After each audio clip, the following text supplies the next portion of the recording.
have a panel on best practices, and that'll start in a little bit. But before we get going on that, we wanted to just give you some highlights of things that we saw from the last proposals that we think would be helpful. This isn't a regurgitation of what you heard yesterday. It's things that we see that were ways that you could be more effective in communicating things.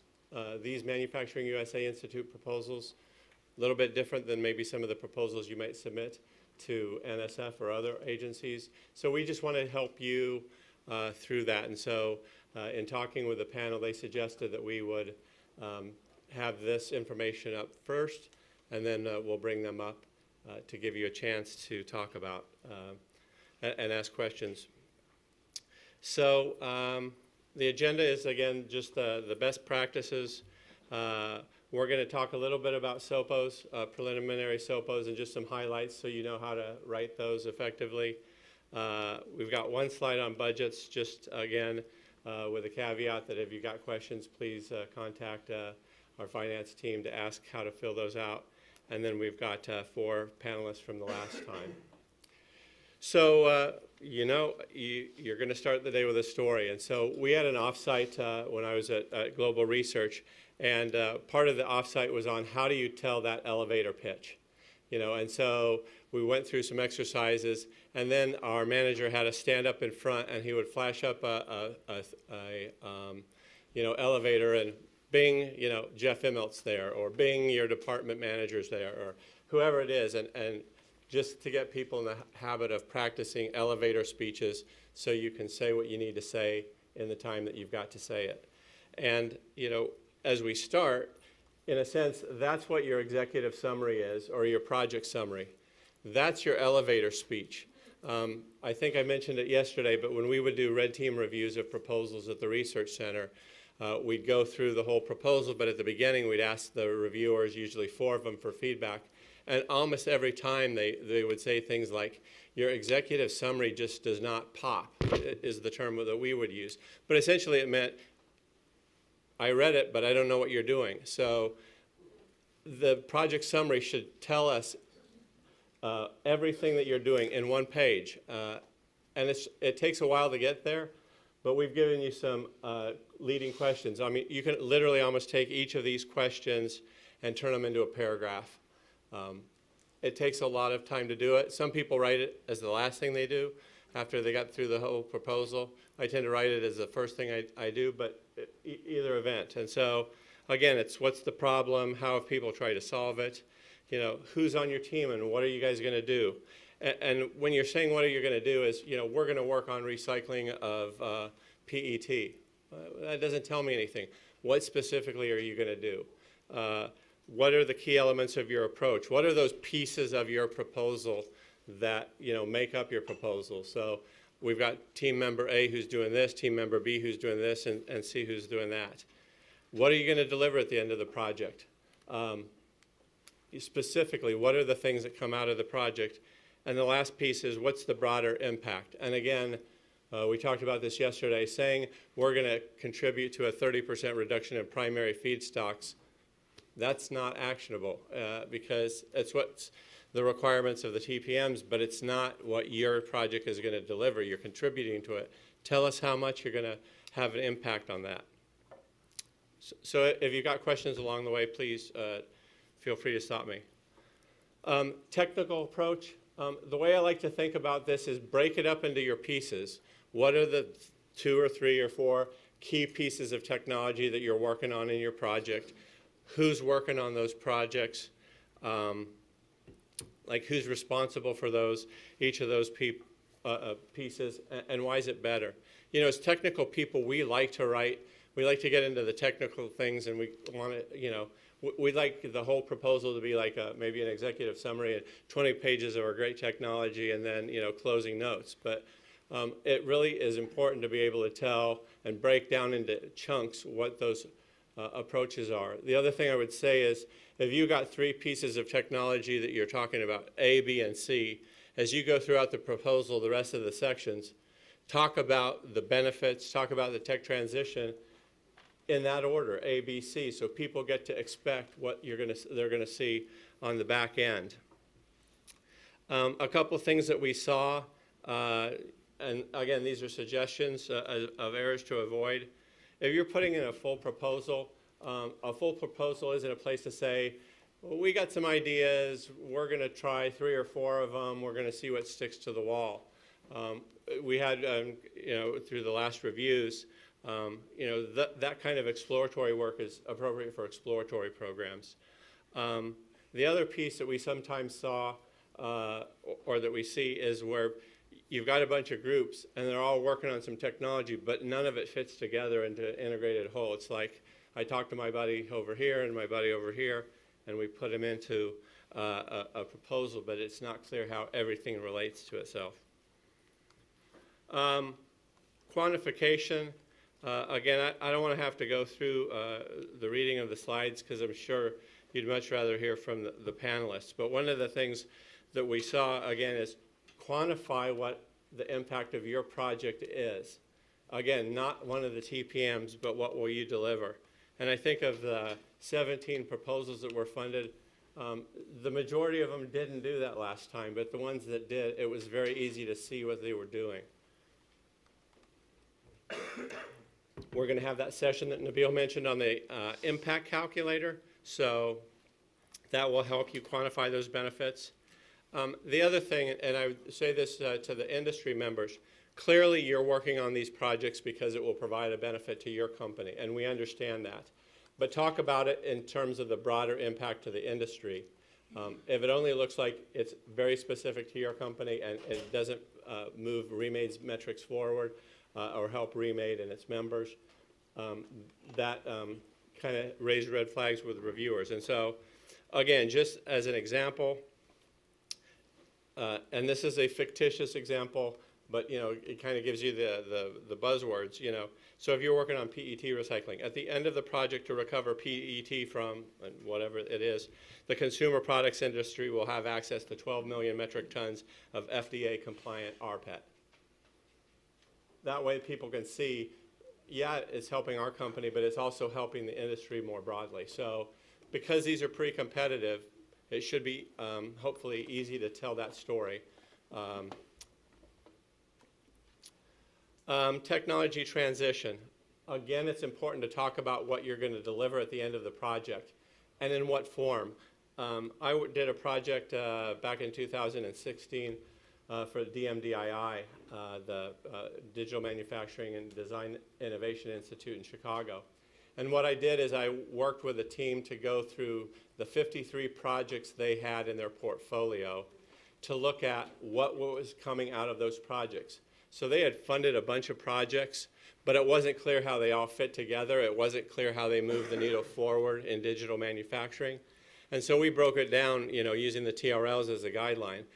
And we looked at what were the critical technology elements that came out of each project that could be applied across the industry, and what technology maturity level were they at. 3 years or 2.5 years in probably wasn't the right time to start that, but we needed to get a sense of how do we move this forward.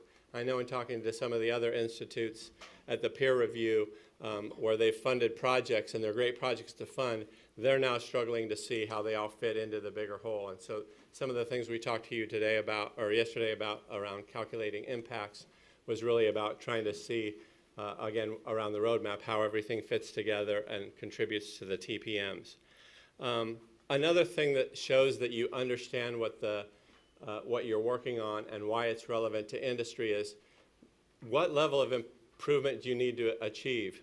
I often see people talk about, extrapolating things, and we would do this too. So we did a DARPA proposal once where we were talking about using femtosecond lasers to drill cooling holes in turbine blades to get much better efficiency of turbine blades. And in those kind of proposals, obviously you like to do things like, if applied to the whole airline industry, it would save 3 million barrels of oil, a year.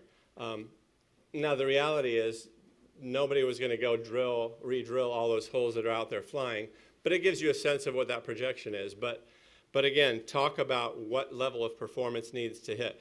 If I can do this, how much is it going to move the dial? You might not get all the way there, but help us understand, what's the level of performance that's required? How are you contributing to that? Because again, it shows that it's more than a technology project. It's got an outcome that people care about. And again, there's that piece of, so what's next? And this is from one of the slides that Nabil showed yesterday. The core activities that comes out of the DOE funding are addressing those knowledge gaps and proving feasibility. We're trying to reduce the barriers that will motivate subsequent industry adoption. And so if we can articulate how well we're doing relative to that, it makes it more compelling.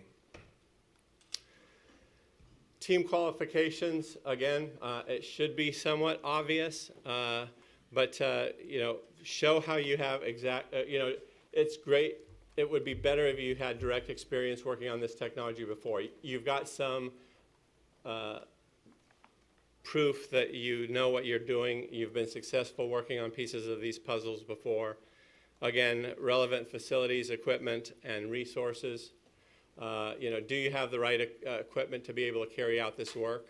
Or do you have access to the right equipment to be able to carry out this work? Those are important things to help the reviewers understand. In that context, I think one of the things to think about is, again, your whole proposal should be a story of why you're uniquely qualified to carry out this work. And so people who talk about we've got an SEM or we've got, kind of the tools of the trade, everybody has that, or many people have that. It's not a differentiating capability. But if you've got, a facility that is unique where you can kind of scale things up in your labs, that's very helpful. So again, don't describe things that are, commodity kind of capabilities, I guess is what I was trying to say. Again, some things that we saw this last time were around, hey, I've got this technology, I've applied it over here successfully, I'm going to apply it to this totally different domain space, which is great. We want to leverage previous development. But in some cases, if you don't have any previous experience in that domain, bring people along who do, because it's not, if you don't have people on the team who have that domain experience, it's not clear that you can easily translate what you did over here to another domain. Again, industry engagement, very crucial to all of these proposals, and we do really very much appreciate all the support that we're getting and the guidance from our industry members. So a word about graphics. I just threw these in this morning, but again, it's hard to write a proposal in the space that you have limited. A graphic can sometimes take up the equivalent of 3/4 of a page of text and communicate the same thing. So again, this is a silly example, but it gives you an idea. You visually process things. There was a proposal coordinator at the research center, and what he would have his teams do is he would say, we're going to lay out the key pictures or the key graphics for the entire proposal before they ever put pen to paper. So that, if you looked at each of those graphics, you could tell exactly what that project was about. It kind of was a way to guide people through the reviews. So I just gave an example. This is an example from a previous proposal I had worked on with a team. But a good place where to use graphics is to talk about your technology approach. So again, I talked about it earlier. What are the key elements? What's part A, part B, part C? Show them graphically. And so this was a project that had 4 specific technical elements. We had 4 different universities and companies working on each pieces of the puzzle. But it was a way to graphically see what are you doing. Again, guiding the reviewer forward so they can understand what's happening. And even in those graphics, using pictures sometimes, flow charts going left to right are good things. But make the pictures compelling about telling the story you're trying to tell. So I'm going to have Brian come up. Brian Rice. He's one of our project managers. And while he's making his way up, I'll just tell another quick story. So my last job at GE, I was in business development. So my job was to work with the folks at the research center to bring in funding from external agencies and companies. And when I was interviewing, one of the guys who had been doing it a long time said, the way to be successful in this job is come to our kickoff meetings for your proposal with the statement of work already figured out, with understanding who on the team is doing what.